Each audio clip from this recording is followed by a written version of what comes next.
बिस्मिल्लाहिर्रहमानिर्रहीम। अस्सलाम वालेकुम। Welcome to my channel life with Sahar Parvez. कैसे हैं आप सब? मैं उम्मीद करती हूँ आप सब बिल्कुल खैरियत से होंगे। आज मैं लेकर आई हूँ आप लोगों के लिए मज़े की रेसिपी। वो है रेस्टोरेंट स्टाइल मलाई बोटी की रेसिपी, जो कि घर पर ही बहुत ही मज़ेदार, बहुत ही टेस्टी बनती है और बहुत ही आसानी से बन जाती है, बहुत ही कम मसाले में। तो चलिए स्टार्ट कर लेते हैं अपनी वीडियो। तो सबसे पहले एक पेस्ट रेडी करेंगे उसके लिए, और पेस्ट रेडी करने के लिए एक छोटी सी प्याज ले लें, या फिर इस तरह से प्याज, एक बड़ी प्याज है अगर तो उसका एक हिस्सा ले लें। 5 लहसुन के जवे हैं और 3 इंच अदरक का टुकड़ा है, और हरी मिर्च ले लें। 3 से 4 ले सकते हैं हरी मिर्च आराम से। अगर आप स्पाइसी ज़्यादा पसंद करते हैं तो फिर आप हरी मिर्च और भी ऐड कर सकते हैं इसमें। तो अब इन चारों चीज़ों का एक पेस्ट रेडी कर लेंगे। तो देखिए पेस्ट रेडी कर चुकी हूँ मैं। इस तरह से पेस्ट बना लें उसका। और अब हम इसके लिए लेंगे चिकन ले ली है मैंने यहाँ 600 ग्राम, यानी आधा किलो से थोड़ा सा ज़्यादा है। बोनलेस चिकन है, इसके मैंने इस साइज़ के छोटे छोटे से पीस कर लिए हैं। ज़्यादा छोटे भी नहीं है, नॉर्मल साइज़ है। अगर ज़्यादा छोटे करेंगे तो वो फिर श्रिंक होके और ज़्यादा छोटे हो जाते हैं। तो मेरे ख्याल से इतना बड़ा साइज़ बिल्कुल सही रहता है। अगर किसी को ग्राम का समझ में नहीं आता हो तो मैं बता दूं, 500 ग्राम जो होता है वो आधा किलो होता है। और अब मैं इसमें पेस्ट ऐड कर रही हूँ, जो हरी मिर्च, अदरक, लहसुन और प्याज का बनाया था हमने। और अब यहाँ पर मस्टर्ड पेस्ट ऐड कर रही हूँ, 1.5 टीस्पून। अगर आपके पास पेस्ट नहीं है, पाउडर है, तो फिर आप पाउडर भी इतना ही ऐड कर सकते हैं इसमें। और अब इसमें ऐड कर रही हूँ जीरा पाउडर 1 टीस्पून। नमक ऐड कर रही हूँ 1 टीस्पून, या अकॉर्डिंग टू टेस्ट, ज़्यादा ऐड नहीं कीजिएगा। गरम मसाला पाउडर ऐड कर रही हूँ 1 टीस्पून। ये होममेड गरम मसाला है पिसा हुआ, तो मैं वही ऐड करती हूँ।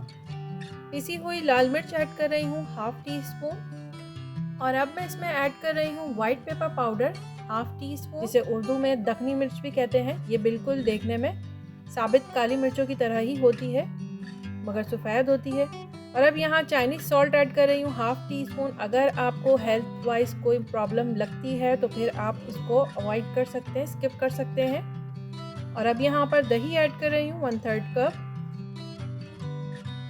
कुकिंग क्रीम ऐड कर रही हूँ 1/4 कप। ये फीकी होती है, और अगर आपको टेट्रा पैक छोटे पैकेट में मिलता है टेट्रा पैक, तो वो क्रीम भी आप इसमें यूज़ कर सकते हैं, लेकिन इस बात का ख्याल रखिएगा कि वो मीठी ना हो। और अब मैं इसमें कच्चे पपीते का पेस्ट ऐड कर रही हूँ 1.5 टेबल स्पून। ये कच्चा पपीता लिया था मैंने, उसका पेस्ट बना लिया था, तो वो मैं इसमें ऐड कर रही हूँ। ये ज़रूरी है इसके लिए। तो बस अब इन सारी चीज़ों को ऐड करने के बाद बहुत अच्छी तरह से मिक्स कर लेंगे, और मैरिनेट करने के लिए इसको रख देंगे कम से कम 3 से 4 घंटे के लिए। तो देखिए 3 से 4 घंटे हो चुके हैं, और गोश्त को इस तरह से मैं दबा कर चेक कर लूँगी, तो उससे भी अंदाज़ा हो जाता है कि गोश्त गल चुका है। तो अब इस तरह से मैंने कुछ वुडन स्क्वेयर्स ले लिए हैं, जिसे बैम्बू स्टिक्स भी कहते हैं, और एक बेकिंग ट्रे ले ली है, उसमें फॉइल पेपर लगा लिया है, और उसके ऊपर मैं ऑयल ब्रश कर लूँगी। क्योंकि मैं 4 स्टिक्स जो है वो मैं ओवन में बना रही हूँ। ओवन मैंने प्री हीट करने रख दिया है 180 डिग्री पर, वो प्री हीट हो रहा है। और अब मैं यहाँ पर चिकन को लगा रही हूँ स्टिक में। इस तरह से एक स्टिक में 4 से 5 चिकन के पीस आप लगा सकते हैं आराम से। मेरी 600 ग्राम चिकन से 8 स्टिक्स रेडी हुई थी। अगर आप पीसेस छोटे करेंगे तो फिर आपकी स्टिक्स ज़्यादा भी बन सकती हैं, तो ये आपके ऊपर है। अगर आपको छोटे पीसेस बनाने हैं तो फिर छोटे भी बना सकते हैं इससे। तो ये मसाला थोड़ा बच गया है, तो इसको हमें यूज़ करना है इसी में। तो मैं आगे बताऊंगी कि मैं किस तरह से इसको यूज़ करूंगी। देखिए इस तरह से मसाला बच गया है, बहुत मज़े का मसाला होता है ये भी, इसको बिल्कुल भी ज़ाया नहीं करें। तो बस अब यहाँ पर एक पैन ले लिया है, और उसमें ऑयल डाल रही हूँ 3 टेबल स्पून, ये फ्राई करने के लिए। तो 4 स्टिक्स को मैं फ्राई कर लूँगी। मीडियम टू लो फ्लेम पर इसको फ्राई करेंगे, ज़्यादा हाई फ्लेम नहीं करेंगे, नहीं तो ये जल जाएगी बस फ़ौरन। तो बस 4 इसमें ऐड कर दिए हैं मैंने। और अब बाकी जो 4 थी तो वो मैं ओवन में रख रही हूँ इसको। ओवन मेरा प्री हीट हो चुका है, तो अब मैं ओवन में इसको रख दूँगी 180 डिग्री पर। मेरा गैस ओवन है, तो मैं ऊपर और नीचे दोनों ही बर्नर मैंने इसके लिए ऑन किया है, क्योंकि मुझे ऊपर नीचे दोनों ही कलर चाहिए, तो इस वजह से। आधे घंटे के लिए मैंने रखा है, आधे घंटे में ये बिल्कुल रेडी हो जाएगा। तो देखिए फ्राई वाले का भी इस तरह से कलर आ चुका है एक साइड पर, तो अब मैं इसको पलट दूंगी। देखिए कितना अच्छा सा कलर आ गया है इसका।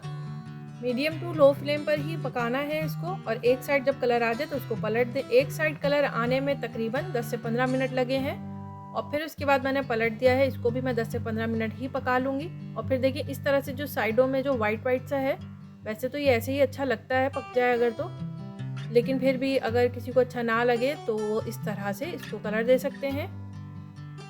इसी तरह से दूसरी साइड भी इसको कलर दे देंगे। और अब वो जो मसाला बचा हुआ था, मैं वो मसाला लगा रही हूँ इसके ऊपर। मैं ब्रश की मदद से लगा रही हूँ, लेकिन आप स्पून की मदद से भी इसको आराम से लगा सकते हैं। बस चम्मच में लें 1 चम्मच मसाला और उसके ऊपर रख दें। और अब इसको इस तरह से पलट दिया है मैंने। अब दूसरी साइड लगा दूँगी मसाला। मैंने जो मसाला बचाया था या बच गया था, तो मैं वो सारा मसाला इसमें यूज़ करूँगी, इसमें भी और अवन वाले में भी। अवन वाले को भी मैंने बीच में निकाल लिया था, और फिर सारा मसाला इस तरह से उसके ऊपर भी लगा दिया था, और उसको वापस ओवन में रख दिया था 10 मिनट के लिए, यानी टोटल टाइम 30 मिनट ही है। तो बस देखिए मसाला लगाने के बाद थोड़ा सा इसको पकाया है, इस तरह से इसमें कलर आ गया, तो बस ये रेडी है बिल्कुल। तो देखिए कितना अच्छा सा इसका कलर आया है। तो बस इसको मज़ीद नहीं पकाएंगे हम। तो देखिए यहाँ पर ओवन वाला भी रेडी होके आ चुका है। ये मसाला है जो जला हुआ दिख रहा है आपको, ब्लैक ब्लैक सा, ये मसाला इसका जला है क्योंकि ऊपर का बर्नर भी ऑन था इस वजह से। तो बस सबको मैं एक पतीले में शिफ्ट कर रही हूँ एक साथ, और अब बना रहे हैं हम रेस्टोरेंट स्टाइल मलाई बोटी। तो कोयले की खुशबू नहीं आएगी तो फिर मज़ा नहीं आएगा। तो बस उसके लिए एक फॉइल पेपर ले लिया है, उसको बाउल का शेप दे दिया है, और कोयला मैंने बर्न करने के लिए रख दिया था। ये दहक चुका है ज़बरदस्त सा, और अब इसमें मैं डाल रही हूँ ऑयल या घी भी डाल सकते हैं, और इसको लिड लगा दिया है स्मोक के लिए। तो देखें कितना अच्छा इसमें स्मोक आ रहा है। तो इसको लिड लगाकर एक साइड पे रख देंगे, और थोड़ी सी कर लेंगे गार्निशिंग। प्याज से मैंने लीफ का शेप दे दिया है, और इस तरह से इसका फ्लावर बना रही हूँ, और इसके बाद इसमें हरी मिर्च से इसकी डंडी बना दूंगी। तो कैसी लगी आप लोगों को मेरी गार्निशिंग? उम्मीद करती हूँ अच्छी लगेगी। तो बस अब स्मोक का काम इसमें ख़त्म हो चुका है, और अब इसको डिस्कार्ड कर देंगे, और हमारी धुआंधार मज़ेदार खुशबूदार रेस्टोरेंट स्टाइल मलाई बोटी को डिश आउट कर लेते हैं अपनी गार्निश की हुई खूबसूरत सी प्लेट में। बहुत ही टेस्टी, बहुत ही मज़ेदार बनता है ये घर पर ही, कितने कम मसाले से और कितनी जल्दी बना है आप देख सकते हैं। तो मलाई बोटी हो और उसके साथ हरी चटनी ना हो तो फिर मज़ा नहीं आता। इसके साथ जो मैंने हरी चटनी बनाई है उसकी रेसिपी मैं शेयर कर चुकी हूँ बिहारी बोटी कबाब की वीडियो में।